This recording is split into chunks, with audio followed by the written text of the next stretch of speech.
வணக்கம். இந்த ஆட்சி மேலையும் அமைச்சர்கள் மேலையும் அனுதினமும் எதனா ஒரு குற்றச்சாட்டுகள் வந்து தான் இருக்குது. ஆனா இது எல்லாத்தையுமே முதலமைச்சர் கவனிக்கிறாரா, எதனா ஒரு சீரிய முயற்சி எடுக்கிறாரா அப்படின்னா கிடையவே கிடையாது. இது ஒரு வருத்தம் அளிக்க ஒரு செயலா தான் இருக்குது. நான் முதலமைச்சரா பொறுப்பேற்றிருக்கிறேன், இதுக்கப்புறம் யாருமே வாலாட்டக்கூடாது, நம்ம ஆட்சி தானே, நம்ம அண்ணன் தானே அப்படின்னு சொல்லிட்டு வாழை ஆட்டினீங்கன்னா வாழை நறுக்கிடுவேன், வாழை சுருட்டிட்டு எல்லாரும் அமைதியா இருக்கணும் அப்படின்னு முதலமைச்சரா பொறுப்பேற்ற உடனேயே விஜய் அவர்கள் ஒரு அனௌன்ஸ்மெண்ட் கொடுக்கிறாரு. அது மாத்திரம் இல்லாம என்னுடைய கீழே வருகிற அமைச்சரவையில ஏதாவது அமைச்சர் தவறு செய்யும் பட்சத்தில், அதை குற்றம் செய்யும் பட்சத்தில் நான் அதிரடியா நடவடிக்கை எடுப்பேன், நான் யாரையும் பார்க்க மாட்டேன் அப்படின்னு சொல்லிட்டு எல்லாருமே ஜாக்கிரதையா நடந்துக்கங்க அப்படின்னு சொன்னாரு. ஆனா அவரு சொன்னதுல இருந்து எம்எல்ஏக்கள் முதற்கொண்டு, மாவட்ட செயலாளர்கள் முதற்கொண்டு, அமைச்சர்கள் முதற்கொண்டு ஒவ்வொரு நாளும் ஒவ்வொரு தினிசா என்ன பண்றாங்க, குற்றச்சாட்டுகளை மாட்டிக்கிட்டு தான் வராங்க.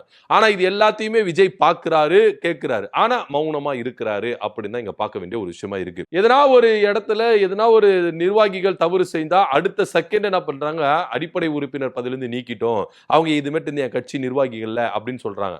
ஆனா ஒரு எம்எல்ஏ ஒரு அமைச்சர் இது மாதிரி செய்யும் பொழுது உடனே அது மாதிரி நடவடிக்கை எடுக்கிறாரா அப்படின்னா கிடையவே கிடையாது அப்படின்னு தான் பார்க்கணும். சமீபத்துல முதலமைச்சர் விஜய் அவர்கள் ஸ்டார்ட் அண்ட் ஸ்டாப் ட்ரக்ஸ் அப்படின்னு சொல்லிட்டு ஒரு மாரத்தான் நிகழ்ச்சியை, விழிப்புணர்வு நிகழ்ச்சியை நடத்தினாங்க தமிழ்நாடு அரசு மூலமா.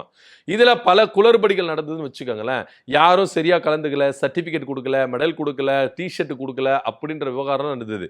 கவர்மெண்ட் நடத்துற நிகழ்ச்சி, ஆனா இவங்க ஃபுல் அண்ட் ஃபுல் கட்சிக்காரங்க நிகழ்ச்சியா தான் நடந்தது அப்படின்னு குற்றச்சாட்டுகளும் பொதுமக்கள் முன்வைக்கிறாங்க. அதுல கலந்து கொண்ட அத்லெட்டிக்ஸ் எல்லாருமே என்ன பண்றாங்க, குற்றச்சாட்டுகளை முன்வைக்கிறாங்க. இதெல்லாம் ஒரு புறம் இருக்கட்டும், இந்த நிகழ்ச்சி இப்படி நடந்துகிட்டே இருக்குது. அடுத்த செகண்ட் இப்படி பார்த்தோம்னா ஒரு வீடியோ வைரல் ஆயிட்டு இருக்கு.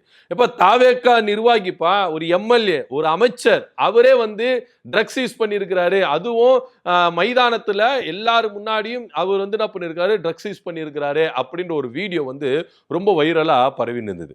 இந்த வீடியோ ரொம்ப வைரலா பரவின்னு இருக்கும் பொழுது உடனே அமைச்சர் சரத் அவர்கள் என்ன பண்றாரு, ஒரு வீடியோ போடுறாரு. குடும்பத்தோட சேர்ந்து குழந்தைய வச்சுக்கிட்டு, மனைவியை வச்சுக்கிட்டு ஒரு வீடியோ போடுறாரு. அந்த வீடியோ போடணும்னு அவசியமே கிடையாது. குழந்தையும் மனைவியும் அவாய்ட் பண்ணியிருக்கலாம். ஏன்னா இவர் நாட்டு மக்களுக்கு இவர் தப்பு செய்யல அப்படின்னு சொல்லும் பொழுது இவர் தனியா நம்ம எதுக்கு குழந்தையும் மனைவியை வச்சுட்டு இருக்கிறாரு அப்படின்னா அது ஒரு சிம்பத்தி கிரியேட் பண்றது. தாவேக்காவினருக்குன்னா சிம்பத்தி கிரியேட் பண்றது தானே, அது மூலியமா தானே அந்த அனுதாபம் வாங்கி தானே இந்த அளவுக்கு பண்றாங்க. விஜய் மேடையில கூட எந்த அளவுக்கு சிம்பத்தி கிரியேட் பண்ணாரு, கண்ணீர் விட்டு அழுதாரு, கொஞ்சம் தூரம் தள்ளி போயிட்டு பேசும்போதே கொஞ்சம் தூரம் தள்ளி போயிட்டு கண்ணு அழுதாரு. அந்த மாதிரி ஆக்டிங் எல்லாம் வரும். தாவேக்காவினருக்கு ஆக்ட், அதுவும் முதலமைச்சர் விஜய் அவர்களுக்கு சொல்லிக் கொடுக்கணும் ஆக்டிங்கை பத்தி. அவர் எத்தனை படங்கள் நடிச்சிருக்கிறாரு, அப்படி நடிச்சுதானே உச்சத்தில் இருந்தாரு, கரியர் உச்சத்தில் இருந்து அவர் விட்டுட்டு வந்தாரு. சோ அதனால அவருக்கு நடிப்பு சொல்லிக் கொடுக்கணும்னு அவசியமே கிடையாதுன்னு வச்சுக்கலாம். ஆனா தாவேக்கா நிர்வாகிகள் அது மாதிரி தான் நடிச்சுக்கிறாங்க. ஒரு பக்கம் எம்எல்ஏ பல்லவி குழந்தைய வச்சுக்கிட்டு என்ன பண்றாங்க, அவங்க ஒரு பக்கம் எல்லா நிகழ்ச்சிக்கும் வந்து கலந்துக்கிறாங்க, அது ஒரு சிம்பத்தி அப்படின்னு சொல்லிக்கிட்டு இருக்காங்க பொதுவெளியில. இன்னொரு பக்கம் வந்து பாத்தீங்கன்னா இந்த மாதிரி குழந்தைங்களை வச்சு, ஃபேமிலியை வச்சு இந்த மாதிரி வீடியோக்கள் போடுறது. அமைச்சர் சரத் அவர்கள் அவர் மேல தப்பு இல்லை அப்படின்னா அவர் அது என்ன பண்ணிருக்கணும், தனி மனிதனா இருந்து ப்ரூவ் பண்ணிருக்கணும். எதுக்கு குழந்தைய மனைவியை பக்கத்துல வச்சுன்னு பண்ணாருன்னா இது ஒரு சிம்பத்தி. ஏங்க நான் புள்ள குட்டிக்காரங்க, என்ன எதுக்கு அப்படிலாம் டார்கெட் பண்றீங்க அப்படின்னு ஒரு சிம்பத்தி கிரியேட் பண்றதுக்கு அப்படி பேசுனாரா அப்படின்ற ஒரு வாதமும் தனியா இருக்குது. அதெல்லாம் விட்டுடுவோம். அவர் சொன்ன கருத்து ஒண்ணுதான், குழந்தைக்கு உடம்பு சரியில்லைங்க, மாத்திரையை வந்து நான் என்ன பண்ண நசுக்கி கொடுத்தேன், அதை போயிட்டு நீங்க இது மாதிரி கொச்சப்படுத்துறீங்களே, கேவலப்படுத்துறீங்களே. ஏங்க அவ்வளோ போலீஸ் ப்ரொடெக்ஷன் இருக்கு, அவ்வளோ ஜனங்கள் இருக்கு, அவ்வளோ பொதுவெளிகள் இருக்கு, எப்படிங்க யூஸ் பண்ணுவாங்க அப்படின்னு சொன்னார். அதுதான் சார் எங்களுக்கு கேள்வியா இருக்குது அப்படின்னு சொல்லிட்டு சோசியல் மீடியால இன்னைக்கு பல பேர் என்ன பண்றாங்க, இதை ட்ரோல் பண்ணிக்கிட்டு வராங்க. எப்படின்னா அது உண்மையாவும் கூட இருக்குது, அது ட்ரோல்னு சொல்லிட்டு நம்ம கடந்துட போயிட முடியாது. அவங்க சொல்ற விஷயங்கள் யோசிக்க வேண்டிய ஒரு விஷயங்கள் இருக்கு. ஏன்னா மாத்திரையை நீங்க பவுடராக்கி தண்ணியில கலந்து கொடுக்கறதுக்கு அதுக்கு ஒரு மாத்திரை எடுத்து போட்டு தண்ணியில கலந்து அப்படியே கொடுத்துடலாமே. ஏன்னா முழு மாத்திரையை போட்டாதான் குழந்தை வாந்தி எடுக்கிறாங்க அப்படின்னு அமைச்சர் சரத் அவர்கள் சொல்றாரு. இதுக்கு சூப்பர் ஐடியா இருக்கு சார். பவுடராக்கி தான் நீங்க தண்ணியில கலந்து கொடுக்கணும்னு அவசியம் கிடையாது. மாத்திரைய ஒரு அப்போ நீங்க ஒரு கிளாஸ் வச்சிருக்கலாம், இல்லையா ஒரு வாட்டர் பாட்டில் மூடியிலேயே என்ன பண்ணிருக்கலாம், மாத்திரையை போட்டு தண்ணியில போட்டு நல்லா குழைச்சி இன்னும் எக்ஸ்ட்ரா தண்ணி ஊற்றி என்ன பண்ணலாம், தண்ணியாவே கொடுத்துருக்கலாம். ஒண்ணு. இன்னொன்னு, பவுடர் ஆக்குறீங்களா, எப்படி பவுடர் ஆக்குறீங்க? 500 ரூபாய் தாள் வச்சுட்டு இருக்கிறாரு, போன் வச்சிருக்காரு, ஏடிஎம் கார்டு வச்சிருக்காரு, இது எப்படி நசுக்குவாரு? ஸோ இப்போ எல்லாருமே ட்ரை பண்றாங்க. அது எப்படிங்க முடியும்? அதுவும் இதோ இந்த மாதிரி ஒரு ஃபோன் எடுத்துக்கிட்டு, இது மாதிரி ஒரு ஏடிஎம் கார்டு வச்சுட்டு, மாத்திரையை வச்சு நசுக்குனா மாத்திரை சதறுது, மாத்திரை உடையவே மாட்டேங்குது. அது எப்படிங்க இதை வச்சு நம்மளால நசுக்க முடியும்? அது ரூபா 500 வச்சு எப்படி நசுக்க முடியும்? அப்படின்னு தான் எல்லாருக்கும் இங்க கேள்வியா இருக்கு. அந்த ரூபா நோட்ல மடிச்சு ஒருவேளை பல்லுல கடிச்சு பவுடர் ஆக்கிட்டு அதுக்கப்புறம் நம்ம போன்ல வச்சு அது ஏடிஎம் கார்டுல வச்சு இது பண்ணாரா அப்படின்னு நம்மளுக்கு தெரியவே இல்லை. எப்படி பார்த்தாலும் பவுடரா அவ்வளவு நைஸா வராது. நீங்க மாத்திரைய நீங்க வீட்டுல கூட பவுடர் ஆக்கி பாருங்களேன், ரொம்ப நைஸா பவுடர் எல்லாம் வராது, கொஞ்சம் திரியா இருக்கிற மாதிரி இருக்கும். அதுவும் நீங்க இந்த ஏடிஎம் கார்டுல வச்சு போன்ல வச்சு இப்படி நசுக்கும் போது சின்ன சின்ன பிசுறு இருக்குல்ல, அதெல்லாம் செதறும். ஆனா அவர் நசுக்கும் போது செதற மாதிரி இல்லை, பியூர் பவுடரா இருக்குது, அவ்வளோ நைஸா இருக்குது.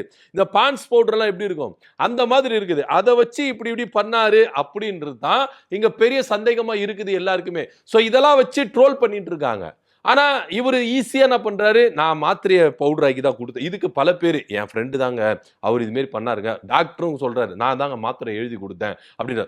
முதல்ல பிறந்த குழந்தைகளுக்கு 5 வயசு வரைக்கும் எந்த டாக்டரும் மாத்திரை கொடுக்க மாட்டாங்க. எல்லாமே டானிக் லிக்விடா தான் என்ன பண்ணுவாங்க, சிறப்பா தான் என்ன பண்ணுவாங்க கொடுப்பாங்களே. பாராசிட்டமால் கூட சிறப்பா தான் கொடுப்பாங்களே, மாத்திரையா கொடுக்க மாட்டாங்க. ஏன்னா மாத்திரையை உட்கொள்ளும் போது சில குழந்தைங்களுக்கு அலர்ஜி ஏற்படும். நானும் குழந்தை வச்சிருக்கேன், என் குழந்தைக்கு உடம்பு சரியில்லாம போயிருக்கு. நான் டாக்டர் கிட்ட போய் கொடுக்கும்போது நான் ஏன் டாக்டர் நாங்க மாத்திரை கொடுக்க கூடாதா நானே கேட்டிருக்கேன். அப்போ அந்த டாக்டர் எனக்கு சொன்னதை தான் நான் உங்களுக்கு சொல்றேன். ஏன்னா எனக்கு குழந்தை இருக்குது, ஓகேங்களா?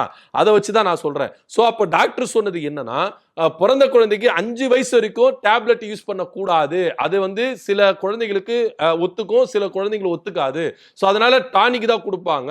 ஸோ மருந்து மூலியமா தான் அதை வந்து என்ன பண்ணுவாங்க, குழந்தைங்களுக்கு சளியா இருந்தாலும் ஜுரமா இருந்தாலும் காய்ச்சலா இருந்தாலும் அது வந்து என்ன பண்ணுவாங்க, அப்படி கொடுத்தா சரி செய்வாங்க அப்படின்னு டாக்டர்கள், ஒரு சில டாக்டர்கள் இங்க கருத்து முன்வைக்கிறாங்க. ஆனா அமைச்சர் சரத்குமார் குழந்தைக்கு பார்த்த டாக்டர் என்ன சொல்றாரு, நான் தான் மாத்திரையை கொடுத்தேன் அப்படின்னு சொல்றாரு. சரி, மாத்திரை கொடுத்தீங்களே, அது என்ன மாதிரி மாத்திரை? ஒருவேளை டியூப்ல இருக்கிற மாத்திரையா அப்படின்னு நம்மளுக்கு தெரியவே இல்லைங்க. சோ எப்படியா இருந்தாலும் இது அவர் மாத்திரை அப்படின்னு சொல்லிட்டு கன்ஃபார்ம் பண்ணியிருந்தாலும் இல்ல இது மாத்திரையே கிடையாது.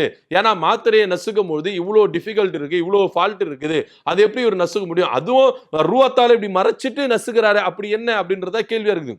இப்ப சரத் அவர்கள் சொல்ற மாதிரி அவ்வளவு போலீஸ் ப்ரொடெக்ஷன் இருக்கு, அவ்வளவு ஜனங்கள் இருக்கிறாங்க, எப்படிங்க நான் அதை தப்பு செய்ய முடியும் அவர் சொல்றாருல. அதே தான் இங்க எல்லாரும் கேள்வி கேட்கிறாங்க. அவ்வளவு போலீஸ் ப்ரொடெக்ஷன் இருக்கு, அவ்வளவு ஜனங்கள் இருக்கு, நீங்க எப்படி சார் பண்றீங்க, அதை பவுடர் ஆக்குறீங்க அப்படின்றத இங்க எல்லாரும் கேள்வி கேட்கறது.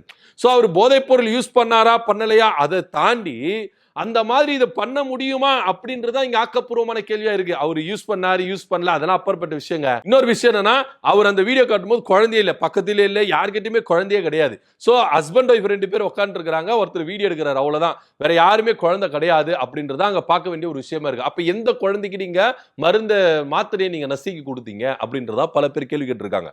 இதுல இன்னொரு விஷயம், சுவாரஸ்யமான விஷயம் என்ன அப்படின்னு பாத்தீங்கன்னா, அவரு அந்த டைம்ல போட்ட வீடியோ பொழுது அதை வந்து அந்த ரீல்ஸ் போட்டார்ல, அந்த பவுடர் ஆக்கி பண்ற வீடியோல குறிப்பிட்ட க்ளோஸ் ஃப்ரெண்டுக்கு மட்டும் காட்டுற மாதிரி ஒன்னு போட்டு டக் லைஃப் மூமெண்ட் அப்படின்ற ஒரு கேப்ஷன் ஒன்னு போட்டிருக்காரு. குழந்தைக்கு மாத்திரை நசுக்கி கொடுக்கறத டக் லைஃப் மூமெண்ட் நீங்க போடுவீங்களா அப்படின்ற ஒரு கேள்வி இருக்கு. இதுல பிரதான விஷயம் என்ன தெரியுமா, குழந்தைக்கு உடம்பு சரியில்லை, உடம்பு சரியில்லாத குழந்தைய இது மாதிரி பொதுவெளியில எடுத்துட்டு போலாமா? இன்ஃபெக்ஷன் ஆகுமா? ஏற்கனவே குழந்தைக்கு உடம்பு சரியாத போது நீங்க பொதுவெளியில குழந்தைய கூட்டிட்டு போகும்போது இன்ஃபெக்ஷன் இன்னும் அதிகமா தான் ஆகும். சோ உங்களுக்கு குழந்தை உடம்பு சரிறதை விட மேட்ச் ரொம்ப முக்கியமா அப்படின்ற கேள்வியை கேட்கிறாங்க. சோ உங்களுக்கு குழந்தை முக்கியமா, மேட்ச் முக்கியமா? குழந்தை உடம்பு சரியில்லாத டைம்ல நீங்க எதுக்கு மேட்சுக்கு போனீங்க அப்படின்ற பலரும் என்ன பண்றாங்க, இவர் சொன்ன அந்த டெஃபினேஷன் விளக்கத்தின் மூலமா எல்லாரும் கேள்விகள் மேல கேள்வி கேட்டு இருக்காங்க. சோ இது உண்மையா பொய்யா அப்படின்றத இந்த கவர்மெண்ட் ஃபேக்ட் செக் இருக்குல்ல, அவங்க தான் செக் பண்ணி சொல்லணும் அப்படின்றத இங்க பார்க்க வேண்டிய விஷயமா இருக்குது. அவர் போதைப் பொருள் யூஸ் பண்ணாரா பண்ணலையா, அவர் அதுதான் யூஸ் பண்ணாரா இல்லையா அப்படின்றத எல்லாத்தையும் தாண்டி இது அவர் சொன்ன விளக்கத்தை எப்படி ஏத்துக்கிறது? மாத்திரை எப்படி நீங்க பவுடர், இப்போ நம்ம உதாரணத்துக்கு கூட வீட்டில் கூட மாத்திரையை வந்து நசுக்கிறோம் அப்படின்னா ஒரு பேப்பர்லயோ ஒரு துணிலையோ எதனா ஒரு டம்ளரை வச்சு நசுக்குவோம், இல்லை எதனா ஒரு வெயிட்டான பொருளை வச்சு என்ன பண்ணுவோம், அந்த பேப்பரை மடிச்சு 4ஆ மடிச்சு 8ஆ மடிச்சு நசுக்குவோம். நசுக்கிட்ட பிறகு அது ரொம்ப நைஸாலாம் ஆகாது, பவுடர் நைஸாலாம் ஆகாது, கொஞ்சம் திரியா இருக்கும், அதை தண்ணியில கலந்து குழந்தைக்கு கொடுப்போம். அப்படி நீங்க கொடுக்கறதுக்கு டோட்டலா மாத்திரையை ஃபுல் மாத்திரையை போட்டு தண்ணியில போட்டு குழைச்சிட்டு இருக்கலாமே, இதுக்கு எதுக்கு நீங்க பவுடர் ஆகிட்டு தண்ணியில கலந்து கொடுக்கறதுக்கு? இது சுத்தி வளைச்சு பண்ற விஷயமா இருக்குதுல்ல. சோ இது மாதிரி பல கேள்விகள் இருக்குது. ஆனாலும் அமைச்சர் சரத் அவர்கள் இந்த மாதிரி விஷயத்தை அவர் சொல்லி இருக்கிறாரு. இத பாதி பேர் நம்புறாங்க, மீதி பேர் நம்பல அப்படின்றது தான் இங்க நிதர்சனமான இருக்கு. இந்த மாதிரி ஒரு சூழ்நிலையில முதலமைச்சர் விஜய் அவர்கள் என்ன மாதிரி ஒரு முடிவு எடுக்க போகிறார்? அமைச்சர் பதவி சரத் கிட்ட இருந்து பறிக்கப்படுமா அப்படின்ற பல கேள்விகள் இருக்குது. ஏன்னா அவர் மேல இந்த மாதிரி ஒரு அலிகேஷன் நடக்குது. முதலமைச்சர் ஸ்டார்ட் அண்ட் ஸ்டாப் ட்ரக்ஸ் அப்படின்னு ஒரு விழிப்புணர்வு பேரணி நடத்தும் பொழுது இந்த பக்கம் அமைச்சர் இது மாதிரி ட்ரக்ஸ் யூஸ் பண்ணி இருக்கிறாரு அப்படின்ற ஒரு செய்தியும் சர்ச்சையா கிளம்பிட்டு இருக்கு. இந்த சர்ச்சையில விஜய் அவர்கள் தலையிட்டு இதை எப்படி சரி செய்ய போறாரு? அமைச்சர் சரத்துடைய பதவி பறிக்கப்படுமா அப்படின்ற பல கேள்விகள் இருக்கு. இதை பத்தி ஒரு கருத்து என்ன அப்படின்னு கீழே கமெண்ட் பண்ணுங்க. நன்றி, வணக்கம்.